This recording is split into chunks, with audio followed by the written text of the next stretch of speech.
2011년 여름, 나는 서울의 한 오래된 아파트로 이사를 갔습니다. 집주는 할머니였는데 깔끔하지만 어딘지 모르게 음산한 느낌이 드는 분이었습니다. 할머니는 집을 소개할 때 꼭 어딘가를 보고 있는 듯한 눈빛으로 10층은 피하세요 라고 짧게 말했습니다. 하지만 이유를 묻자 더 이상 설명하지 않았습니다. 별다른 의미를 두지 않고 이사를 마친 나는 새 아파트에서의 생활을 시작했습니다. 입주 후 며칠이 지나고 나는 동네 사람들과 친해졌습니다. 그들에게 10층에 대해 물어보았지만 아무도 그 이야기를 꺼내길 좋아하지 않았습니다. 그저 거긴 아무도 안 살아라는 말뿐이었습니다. 하지만 사람들에게 익숙해지면서 조금씩 10층에 대한 이야기를 들을 수 있었습니다. 10층에 관한 소문은 여러 가지였습니다. 옛날에 그곳에서 큰 화재 사건이 있었다는 이야기도 있었고 누군가 자살해서 귀신이 출몰한다는 소리도 있었습니다. 여러 이야기가 있었지만 확실한 것은 그 층에 가본 사람은 극히 드물다는 것이었습니다. 궁금증이 커진 나는 어느 날 밤 10층으로 가보겠다고 결심했습니다. 어느 날 밤 나는 10층으로 향하는 엘리베이터에 탔습니다. 버튼을 누르고 엘리베이터 문이 닫히자 이상한 기분이 들었습니다. 왠지 모르게 심호흡을 하게 되고 온몸에 소름이 끼쳤습니다. 엘리베이터는 멈추지 않고 10층으로 향했습니다. 문이 열리자 한기가 느껴졌습니다. 층은 칠흑 같은 어둠에 쌓여 있었고 복도에 조명 대부분이 꺼져 있었습니다. 나는 스마트폰 플래시를 켜고 앞을 비추며 걸어갔습니다. 아무도 살지 않는 층이어서 그런지 복도는 쥐 죽은 듯이 조용했습니다. 갑자기 저 멀리서 부드러운 소리가 들려왔습니다. 무슨 소리인지 확실치는 않았지만 어린아이가 웃는 소리처럼 들렸습니다. 나는 가슴이 조여오는 것을 느끼며 소리를 쫓아 걸어갔습니다. 소리가 나는 문 앞에 다다랐을 때 나는 망설였습니다. 손을 문에 대자마자 문은 삐걱거리며 열렸습니다. 방 안에는 낡은 가구들이 놓여 있었고 먼지가 가득했습니다. 가장 눈에 띄는 것은 방 한가운데 펜던트 형식의 오래된 어린이 그네가 있었다는 것이었습니다. 마치 저절로 움직이는 듯한 그네에서 나는 그 순간 그네는 갑자기 멈추었고 방 안은 다시 적막에 휩싸였습니다. 순간 나는 누군가의 시선이 느껴졌습니다. 뒤돌아보았으나 아무도 없었습니다. 그때 다시 그 아이의 웃음소리가 방 안에 울려 퍼졌습니다. 이제는 너무 가까이 들려서 도망치고 싶은 마음만 강렬하게 들었습니다. 그리하여 나는 뒤도 돌아보지 않고 뛰쳐나와 엘리베이터를 향해 달렸습니다. 엘리베이터에 도착하고 난 뒤 혼란스러운 마음으로 층수를 눌렀지만 엘리베이터는 움직이지 않았습니다. 그때 복도 끝에서 누군가 걸어오는 소리가 들렸습니다. 그리고 그 소리는 점점 가까워졌습니다. 너무 두려워 눈을 감아버렸던 나는 띵 소리와 함께 엘리베이터가 문을 닫고 아래층으로 내려가고 있다는 것을 깨달았습니다. 엘리베이터에서 내리자마자 나는 다시는 10층에 가고 싶지 않다고 결심했습니다. 그날 이후로도 이상한 일은 계속되었지만 나는 가능한 한 그것들을 무시하려고 노력했습니다. 그러나 매일 밤이 되면 그날의 경험이 나를 괴롭히곤 했습니다. 그 후 나는 시간이 지나 다른 곳으로 이사하게 되었습니다. 하지만 그 아파트와 그날의 경험은 쉽게 잊히지 않았고 지금도 가끔씩 그 어린아이의 웃음소리가 들리는 것만 같습니다. 쉽게 이야기할 수 없는 그날의 기억은 여전히 나를 괴롭히는 중입니다. 이 이야기는 온라인상에서 많은 사람들에게 공유되었고 각자 다양한 해석과 경험담을 덧붙이며 한국 도시 전설의 하나가 되었습니다. 10층의 비밀은 여전히 미스터리로 남아있으니 무턱대고 호기심을 추구하다가는 예상치 못한 공포를 마주할 수도 있을 것입니다. 두 번째 이야기, 어릴 적 여름방학. 나는 항상 외가에 가서 시간을 보내곤 했다.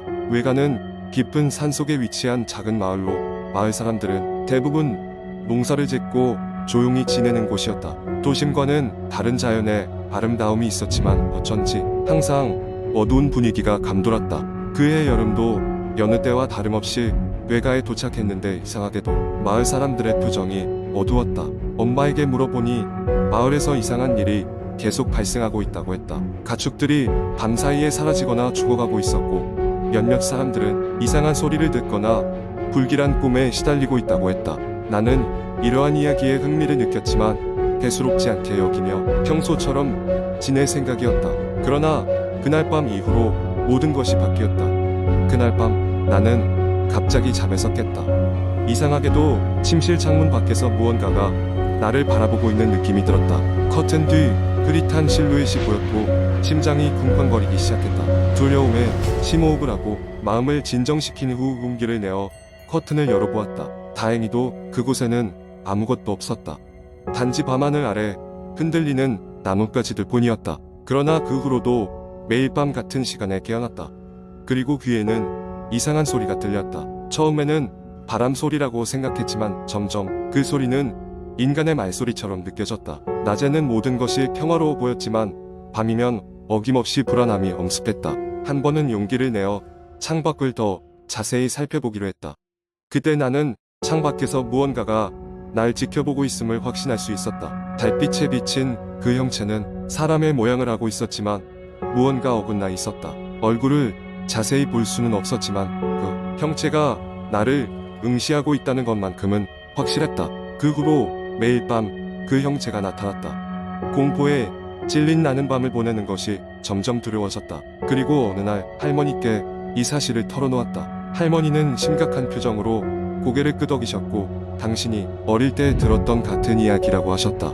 마을에는 오래된 전설이 있었는데 과거 이곳에서 외롭게 죽은 영혼이 어두운 날 밤마다 마을 사람들을 찾아다닌다는 것이었다. 할머니는 대나무로 만든 작은 부적을 주시며 침대 머리맡에 놓으라고 하셨다. 부적 덕분이었는지 그날 밤부터 불길한 형체는 보이지 않았다. 며칠 뒤 부모님이 나를 데리러 오셨고 나는 안도한 마음으로 집으로 돌아갈 수 있었다. 그 후로 몇 년이 지나 성인이 되었고 바쁜 일상 속에서 그 여름의 기억은 희미해졌지만 가끔 밤이 깊어질 때면 그때의 불길한 느낌이 되살아나곤 했다. 외가를 다시 방문했을 때 그 형체가 나를 다시 찾아오지 않기를 바라며 여전히 할머니가 주신 부적을 잊지 않고 가지고 다닌다. 세 번째 이야기. 어느 날 나는 평소와 다름없는 밤을 보내고 있었다. 인터넷에서 흥미로운 것을 찾다가 한국의 한 유명 커뮤니티에서 공포썰이라는 제목의 게시글을 발견했다. 호기심에 이끌려 클릭하자 글쓴이는 조용하고 으스스한 시골 마을에서 벌어진 기묘한 이야기를 풀어놓기 시작했다. 글쓴이는 몇 년 전 여름 친구들과 함께 시골에 있는 외할머니 댁에 놀러 갔다고 했다. 그곳은 자그마한 마을로 낮에는 평화롭고 아름다웠지만 밤이 되면 무언가 설명할 수 없는 기운이 감돌았다. 외할머니 댁은 오래된 한옥으로 마당에는 큰 나무가 한 그루 서 있었다. 한여름 밤이었지만 왠지 모르게 그 나무를 보면 서늘한 기분이 들었다. 첫날 밤 모두가 지치도록 놀고 난 뒤 잠자리에 들었지만 글쓴이는 쉽게 잠에 들 수 없었다.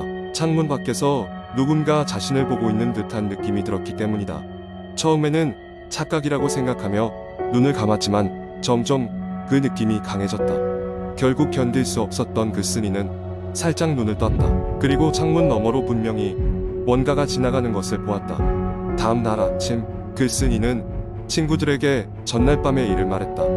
당연히 친구들은 놀리기만 했다. 꿈을 꿨겠지 겁쟁이야 라고 하며 웃어넘겼다. 하지만 그중 한 명인 민수는 왠지 모르게 심각한 표정으로 진짜 이상한 거야. 그런 것 같아 라고 중얼거렸다. 민수는 마을에 도착했을 때부터 뭔가 이상한 점을 느끼고 있었던 것 같았다. 그날 저녁 아이들은 마당에서 바비큐를 하며 저녁 식사를 했다. 외할머니는 어두워지기 전에 들어오라는 말을 남기고 방으로 들어가셨고 아이들은 불판 주위에서 웃으며 지냈다. 하지만 해가 지고 나니 점점 이상한 일이 벌어지기 시작했다. 갑자기 바람이 불어오더니 큰 나무가 흔들리며 끼익거리는 소리를 내기 시작한 것이다. 모두가 그 소리에 주목하고 있을 때 민수가 무슨 생각에 빠진 듯 나무를 응시했다. 저기에 뭐가 있는 것 같아. 민수가 불안해하며 말했다. 아이들은 겁에 질려 외할머니 댁으로 뛰어 들어갔다. 그리고 그날 밤 글쓴이는 또 한 번 잠에서 깨고 말았다. 이번에는 소리가 그를 깨웠다. 창문 밖에서 이상한 소리가 들려왔고 그것은 누군가의 흐느끼는 소리 같았다. 두려움에 떨며 창문을 바라보자 거기에는 창백한 얼굴의 여자가 서 있었다. 그녀는 오랫동안 움직이지 않은 채 글쓴이와 눈을 마주쳤다. 뒤돌아본 그 순간 글쓴이는 불현듯 외할머니가 낮에 하신 말씀이 떠올랐다. 여기에 오래된 이야기가 하나 있단다. 아무도 그 나무를 함부로 대해선 안 돼. 그 나무는 이 마을에 혼을 담고 있으니 함부로 건드리면 안 돼. 마치 머릿속에서 퍼즐 조각이 맞춰지듯 글쓴이는 그 여자가 그 나무와 연관이 있다는 것을 깨달았다. 아침이 밝자마자 글쓴이와 친구들은 외할머니께 전날 밤에 있었던 일을 털어놓았다. 외할머니는 놀란 눈으로 아이들을 바라보셨고 그제서야 마을의 전설에 대해 자세히 설명해 주셨다. 오래전 그 나무 아래서 한 소녀가 실종되었고 마을 사람들은 그녀의 홀령이 나무에 깃들었다고 믿고 있었다. 그 이후로 밤마다 홀령이 나타나 자신이 어딨는지를 물어보며 마을을 떠돌고 있다는 이야기였다. 결국 아이들은 그 여름밤이 지나고 나서야 모든 이야기를 들은 뒤 다음날 도시로 돌아갔다. 글쓴이는 그 이후로도 가끔 그 꿈을 꾼다고 했다. 홀령이 나타나 자신에게 뭔가를 말하려고 하는 꿈을 또다시 그 마을로 돌아가 그 미스터리를 풀어야 하는 것이 아닐까 하는 생각이 든다고 글쓴이는 마지막에 덧붙였다.